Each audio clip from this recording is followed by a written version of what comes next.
कौन है गद्दार? कौन है भल्लाल देव का बेटा? गद्दी के लिए हुई लड़ाई। हेलो दोस्तों, आप सभी का स्वागत है पॉलीग्राफ स्टूडियोज में।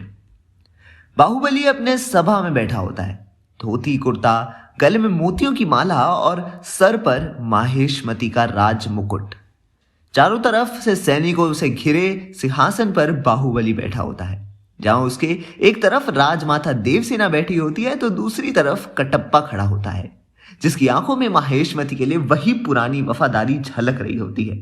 सामने बाहुबली के मंत्री बैठे होते हैं जो एक एक करके राज्य में हो रहे कल्याणकारी कामों के बारे में बता रहे होते हैं, जिसमें से एक खड़ा होता है और बाहुबली के सामने हाथ जोड़कर बोलता है, माहेशमती राज्य की जय हो। महाराज बाहुबली, मैं आपको बताना चाहता हूं कि गोमती नदी पर जो बांध बनाया जा रहा था उसका काम पूरा हो गया है और इसके शुरू होने से जनता बहुत खुश है। ये सुनकर बाहुबली बोलता है, ये तो बहुत अच्छी खबर है, मैं खुद आकर उस बांध को देखना चाहूंगा। इसके बाद कटप्पा सभा को समाप्त करने का आदेश देता है, लेकिन बाहुबली कटप्पा को रोक देता है और बोलता है, दादा रुको, मैं उस बूढ़ी औरत से बात करना चाहता हूं जिसे दरबारी अंदर आने से रोक रहे हैं। ये सुनकर कटप्पा इशारा करता है और दरबारी उस बूढ़ी औरत को अंदर आने देते हैं। वो बूढ़ी औरत अंदर आती है और बाहुबली के सामने गिड़गिड़ाते हुए बोलती है, राजा मुझे न्याय चाहिए। आज ये दुखियारी एक राजा के सामने भीख मांगती है। ये सुनकर बाहुबली अपनी गद्दी से उठकर नीचे आता है और उस बूढ़ी औरत को उठाते हुए बोलता है, क्या हुआ मां आपके साथ, मुझे बताइए। ये सुनकर वो बूढ़ी औरत बोलती है, राज्य के कुछ साहूकारी ने मेरे घर पर कब्जा कर लिया और मुझे मेरे घर से निकाल दिया है।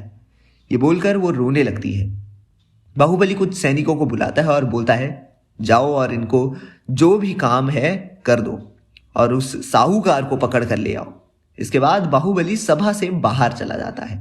बाहुबली अपने कमरे में आराम कर रहा होता है कि तभी एक सैनिक अंदर आता है और बाहुबली के सामने हाथ जोड़कर बोलता है, महाराजा आपके लिए किसी का पत्र आया है। ये बोलकर सैनिक वो पत्र बाहुबली को दे देता है और वहां से चला जाता है। बाहुबली उस पत्र को लेता है और धीरे से कुछ सोचते हुए खोलता है और पढ़ना शुरू करता है। बाहुबली, तुमने मेरे पिता और भाई को मारकर अच्छा नहीं किया, मैं तुमसे इसका बदला जरूर लूंगा। तुम्हारी प्रजा, तुम्हारा परिवार सब मुझसे दया की भीख मांगेंगे, तब भी मैं किसी को नहीं छोड़ूंगा। मैंने तुम्हारे द्वारा बनाए गए बांध में छेड़ करवा दिया है, जिससे धीरे धीरे वो बांध टूट जाएगा और आधी माहेशमती डूब जाएगी। ये पढ़कर बाहुबली परेशान हो जाता है और जल्दी से अपने सैनिकों के पास जाता है और उनसे बोलता है, जल्दी से गांव चलने का इंतजाम करो। ये सुनकर उसके सैनिक तुरंत बाहुबली का रथ निकालते हैं और बाहुबली उस पर सवार होकर गांव के लिए निकल पड़ता है। क्या लगता है आपको, बाहुबली बचा पाएगा माहेशमती को? कौन है भल्लाल देव का बेटा जो लेने आया है अपने पिता और भाई की मौत का बदला? जानने के लिए देखते रहिए हमारे चैनल पॉलीग्राफ स्टूडियोज।